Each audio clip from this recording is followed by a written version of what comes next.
is Jesse. Jesse, how was your week? I had a good week. I went to go see some movies and got absorbed into a Lego world, so that was nice.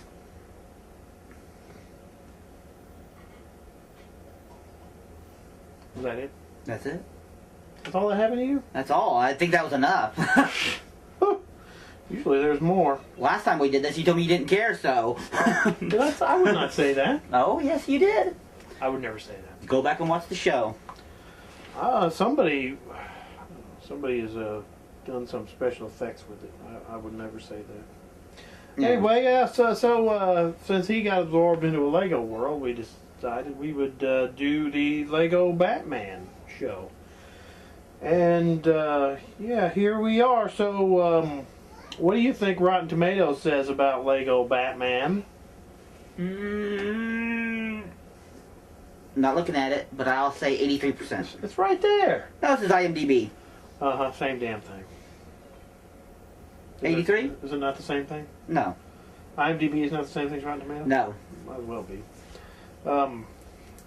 You said 83? No. It's not. Okay. What is it then? Okay, so the critics' score is 91. It is certified fresh. The audience score, this is odd to me, 85. So they're low. How is that? How did that happen? I don't know. I mean, maybe people are much harsher on things, nowadays. You sure? Yeah, they seem really weird about things. Well, let's just look at some of this here. So, okay, certified fresh, certified. Here's one. The hectic pace and sensory overload feels like a cover. If they throw enough stuff at us, we won't care how much of it doesn't work because we can't keep up anyway. I don't know what his problem is. I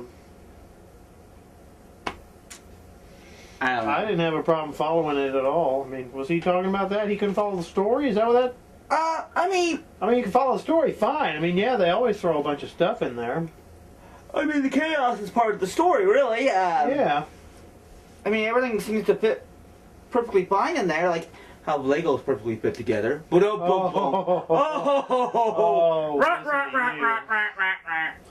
Oh, okay. But yeah, I think that now when people go see movies, they no longer look for what's good in them. They want to find out what's bad in them. You think so? I think people go in with a negative kind of vibe when they walk in, and then, I mean, how can you hate a Lego movie, for God's sake? I don't know.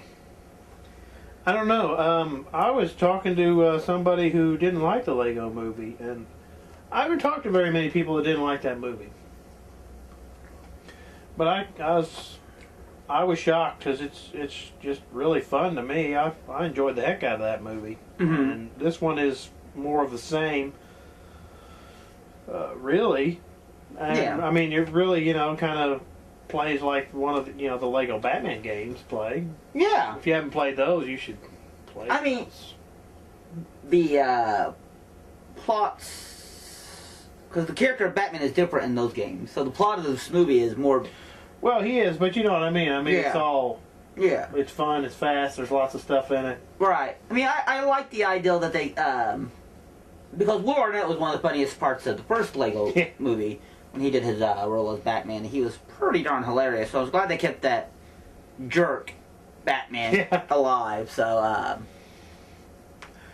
I enjoyed that very, very much, and, it would seem wrong if they would have changed it. I got the feeling from watching the movie that,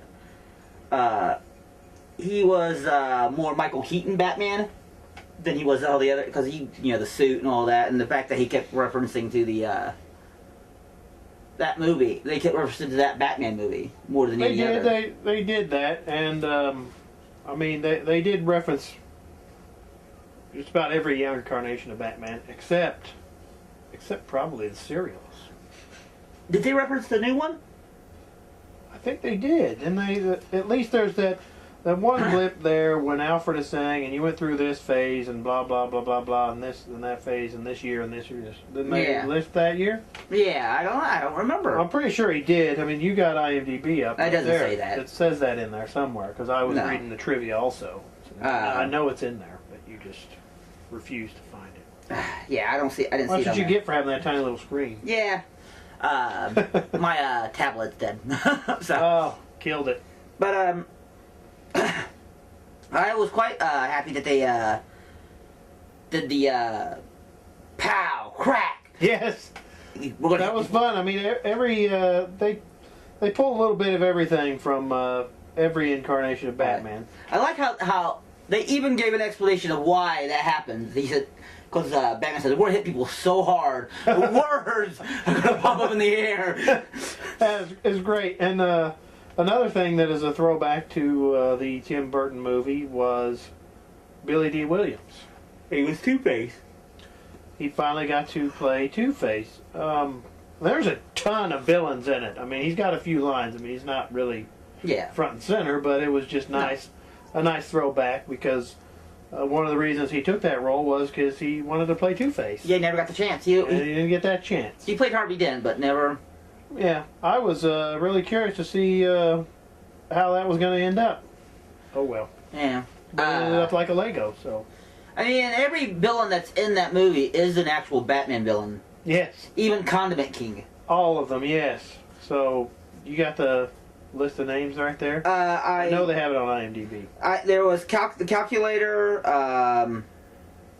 Condiment King, of course, which is one of the weirdest bad guys I think I've ever seen. Dr. Phosphorus, Magpie, Egghead, Red Hood, the Kabuki Twins, Kite Man, Catman, Zebra Man, Captain Boomerang, which is more known for being a Flash villain, but Clock King, Gentleman Ghost, Zodiac Master, March Harriet, Killer Moth, Orca, King Tut, which is only a television villain, Tarantula, Mime, Polka Dot Man, Eraser, Crazy Quilt, and the other ones are more well known, so I won't say those ones. You know, the other ones are the classic Rogues Gallery for Batman. Yeah, and you all know those anyway, so. Yeah. And I'm also glad that when they did Freeze, that it sounded like Arnold Schwarzenegger. That was very nice. But I mean, the movie has a lot going. And the funny thing is that the main villains of the movie aren't those guys. Yeah. It's the Joker and... the Joker pulls out of the Phantom Zone. Right, he pulls out the worst villains of all time. Yeah, from everywhere. So he fights... you got like Voldemort, the Sauron. You got... Daleks. The Kraken too, right? The Kraken was in it. Kraken, King Kong. King Kong, yeah. I was hoping for a Godzilla, but that didn't happen. And you know, honestly, not to nitpick, but King Kong's not a villain. He's misunderstood. Thanks, Peter Jackson. But there's a lot of other things in there, more really obscure references. There's a scene where they go to the Fortress of Solitude. Nice bit where he rings the doorbell. Yeah, that was a great scene. Dun, dun. Yeah. Mm-hmm. But it's actually 90% of the people are old Super Friends, like Apache Chief. Yes. The Wonder Twins are there. The dog. I'm surprised those two idiot kids, Marvin and. Oh, they weren't there. Yeah. Yeah, I'm surprised they weren't there. But you know, a lot of them are there, and. But the point of the scene is that Batman's not really a group guy. He's not really a team guy. Yeah. So he's all by himself. That's the whole thing about it. He's what'd you say about it? They kept that from the Lego movie. Right. And the whole opening is about that. All right. And that has a great opening. That was one of the greatest openings to a movie. Yeah. There's some even super references in, like the MacGuffin Airlines is a joke. That if you know movie history, you'll know the MacGuffin joke. The Joker in that scene has a line where he's introducing all the villains. And that guy says, "You made some of those up." He goes, "No, I didn't. At least they're worth the Google." It's like, I was like, after I watch this movie, I'm going to go home and Google those and see if those are real or not.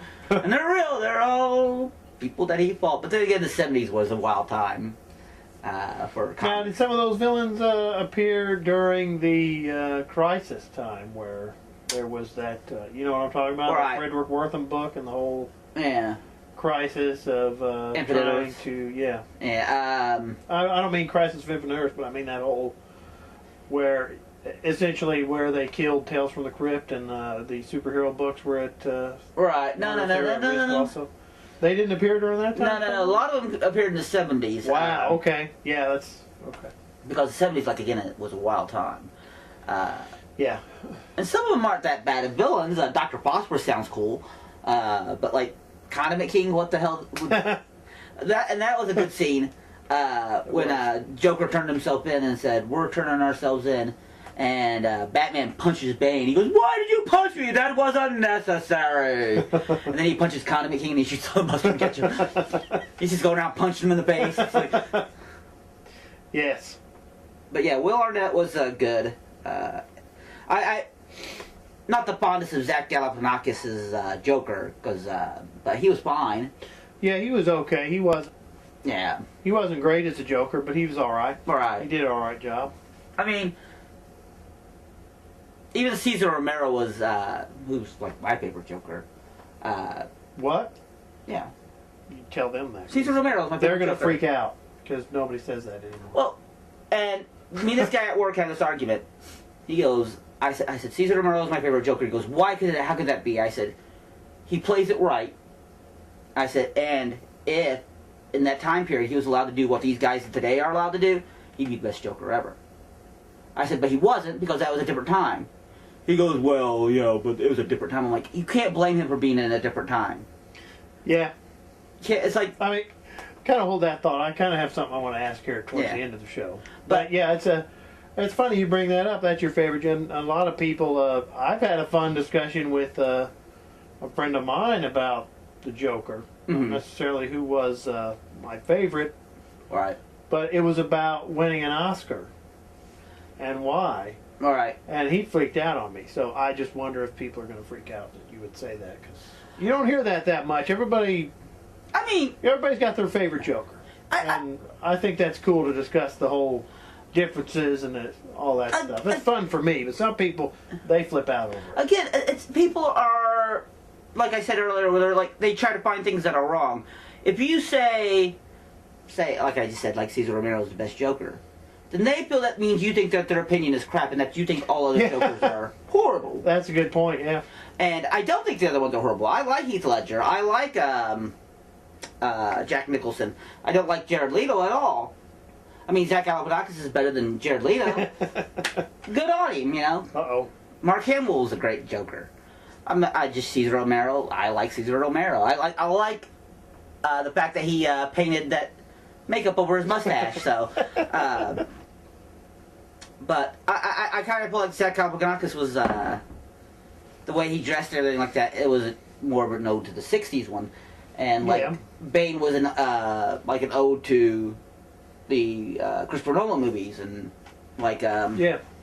So yeah, there was a little bit from everywhere. Right. And what's his name? Oh my God, I totally spaced his name. Like Billy D. Williams is an ode to the '80s Batman.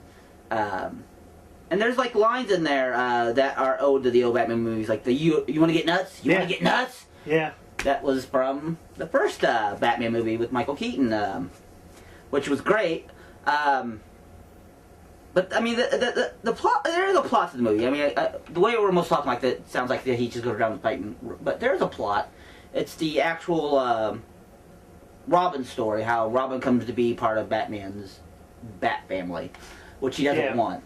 Yeah, Batman thinks he can do everything by himself. He doesn't think he needs any help at all. Right, and he actually has some deep-rooted phobias about forming a family since his parents were murdered Yeah. in the streets, and all that. So, but my favorite line in this movie, and there's a lot of good lines, but my favorite line in this movie is when Richard Grayson runs up to Batman for the first time, to Bruce Wayne, and goes, "Hi, my name's Richard Grayson. The kids at the orphanage call me Dick."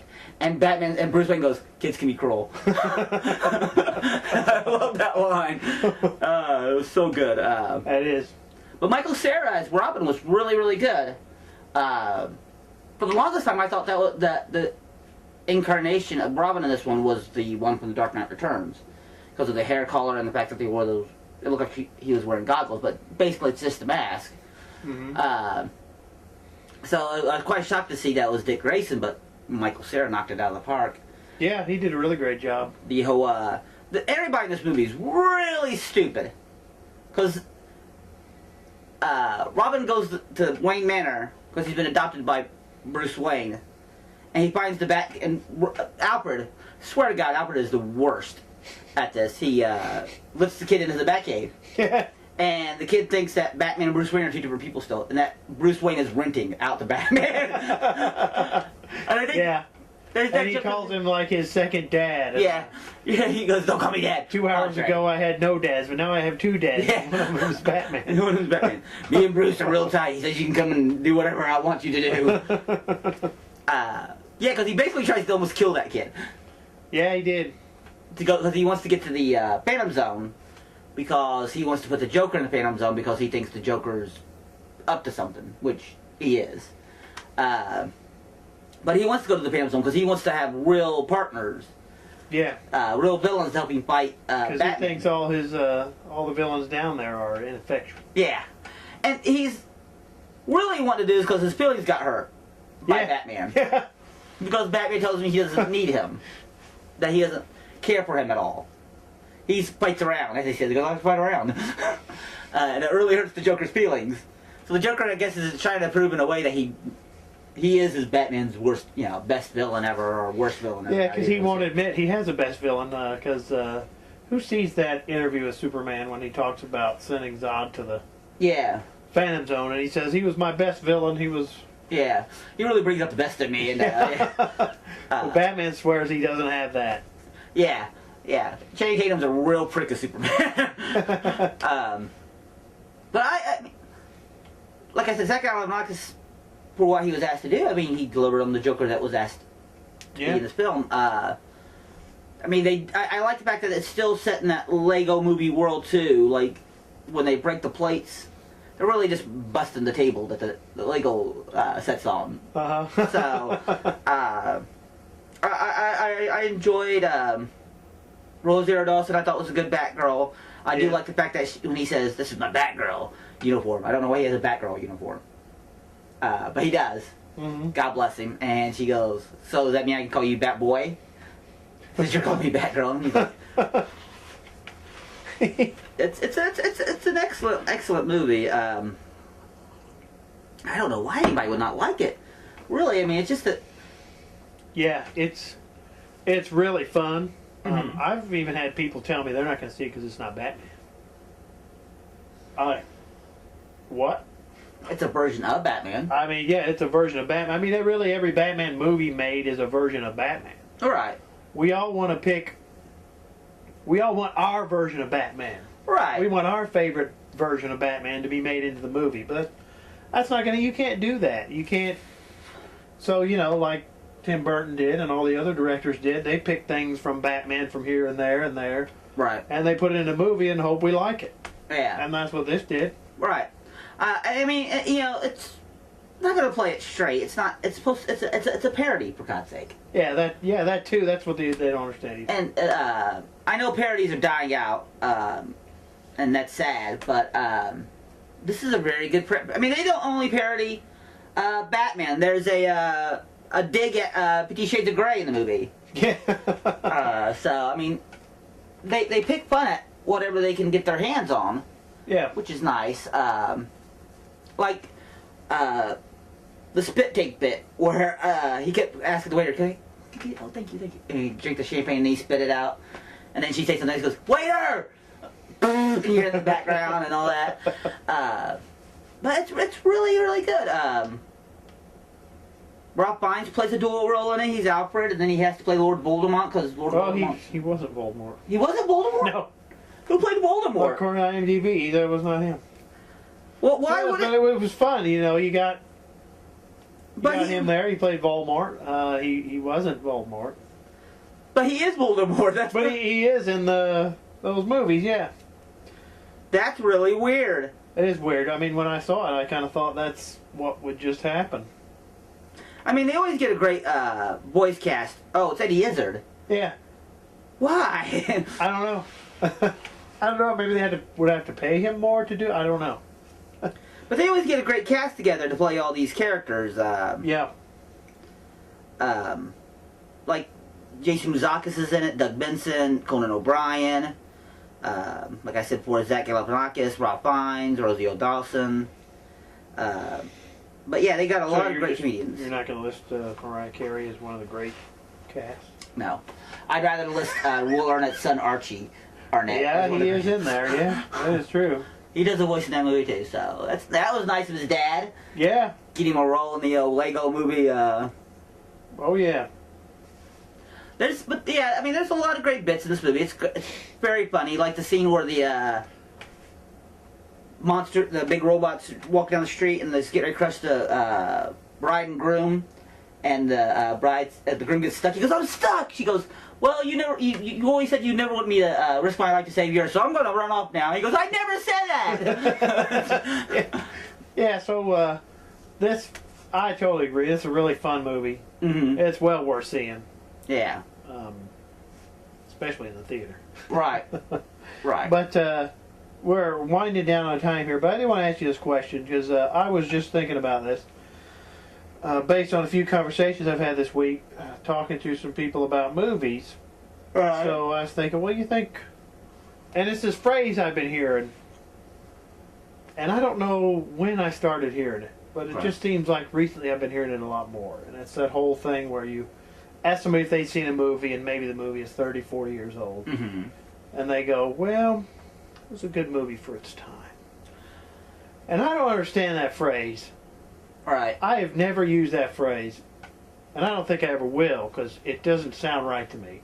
Yeah. But I'm just wondering, what do you think? Do you think people are going to be sitting around someday and looking at like Lego Batman and go, that was a good movie for its time? I mean, Lego Batman isn't like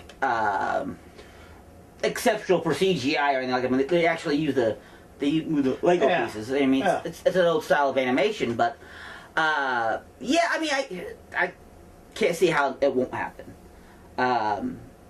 There are some people out there. I mean, I won't say names or anything like that, but they seem to think that, oh man, the movie's made in the '70s, so the effects aren't good. I mean, what do you want a movie to do? Do you want to travel in time and get the effects from the future so they can bring it back and do that one right? They can't do it. Yeah, they got to do what they got to do. That's exactly right. I understand that. I mean, it was a good movie for its time. Does that mean it just sucks now? You shouldn't be watching it at all? I mean, and I still think, I don't care what anybody says, I think these effects hold up today against any CGI, and that's the 33 King Kong. Yeah, I mean, even if that movie is a milestone. Right. And an achievement. I mean, even if they don't hold up to the effects of today, that movie was made in the 30s. Yeah. And I would never say that about King. Well, it was good for its time. No. It's good for its today, too. I mean, isn't it funny to think that back then that was innovative? Yeah. And people don't seem to realize like, that. What was that? That was like one, maybe two guys. Yeah. He had like one or two assistants. I think Harryhausen was one of his assistants. And it was pretty much just one, maybe two people doing that whole thing. And I think my point is with that is that stuff is what people built on. Right. To get to what we have today with these movies. Like, this Lego Batman animation. Right. I mean, people built on that previous animation to get here. Mm-hmm. I mean, of course, they have better technology. That's what this world is. We're always innovating and going. But to poop on something just because... that's what it sounds like to me when somebody's saying that. It's like, why are you crapping all over that? Which I was talking to another friend of mine, and I was telling him, like, yeah, I was watching this thing, and they were saying that Superman was good, but it was so outdated. It's like, what do they want these people? What do they want Superman to do? He was made in the '70s. He goes, I'll tell you. He goes, I don't think it's outdated. He goes, the effects are good. He goes, I think he goes, even if the effects are dated, it's still a movie made in the '70s. They did what they had to do. Yeah. He goes, I don't have a problem with any of that. He goes, the plot's stupid. I was like, you need to stop talking, man. I told him, I said, how is it a bad plot? Bryan Singer reused it for Superman Returns. And Zack Snyder reused it for Man of Steel. Yeah. So. So that's the plot's been used for 3 Superman Yeah. movies. And of course, he says he doesn't like those other movies either. So it's like, at least he's fair about it. Yeah, that is fair. We'll give him that. He's consistent. Yeah. So, but he's like, yeah. He goes, I don't understand that either. Why would you expect something to be something that it can't be? It can't be. Yeah. You have to enjoy it on its own merits and what it brought then. In the 70s and in the 30s for King Kong, and I'll even go as far as like Star Wars. Star Wars today, if you know the effects that were there, those are outdated now. Yeah. Well, I mean, and the fellow I was talking to, I asked him this. Mm-hmm. I said, "You're going to say that about?" And I forget exactly what movie we were talking. We might have been talking about Superman. Right. But I said, "You're going to say that about that movie?" I'm like, you know, another movie that came out like a year before that was Star Wars. Would you ever say that about Star Wars? And he got this grin on his face, and it was just, I read his face, and he didn't have to say it. Mm-hmm. He would never say that about Star Wars. No. And I have never heard that about Star Wars. And I don't think anybody will ever say that about Star Wars. And I'm not crapping on Star Wars. And I'm not either, but it's like, if you're going to say that about a movie made in the 70s, You got to say about all of them. you need to say that about every movie made in the 70s. Right. I mean, like The Exorcist. I think The Exorcist is still a crowning achievement in makeup effects and practical effects. Absolutely, yeah. But people will watch it today and they go, "Oh, they could do that so much better with CGI." No, they couldn't. No, they couldn't, yeah. No, they couldn't, because the entire point of The Exorcist is it's kind of a realistic approach. Mm-hmm. And once kind of CGI is put in there and you can tell it's CGI, it kills everything. That's, So let me stop there because we strayed a little bit farther than I'd like, and this might make a good show all by itself. right. But did you think when we started this, we're going to end up talking about The Exorcist? But I mean, Because I didn't. I think The Exorcist is a good point towards the It is. argument. It is.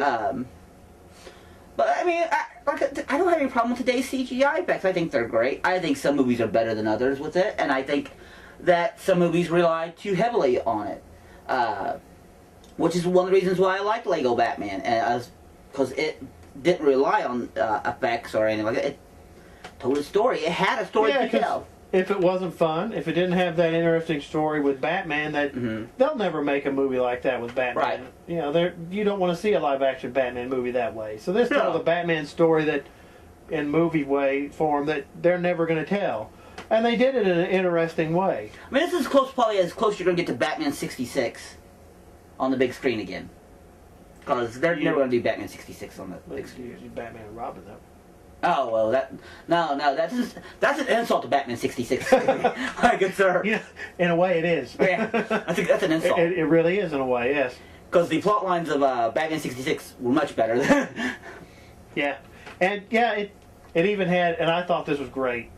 Going back to that, it even had the bat shark repellent in it. Right. Yes. Which it came. And he says, Batman looked at Robin, and he says, that stuff's useless. Yeah, but then he uses And it, then he had to use it. and then Batman goes, "I created that." Like, I invented that. Because Jaws or Yeah. comes after him. So here we are running out of time. So I don't know.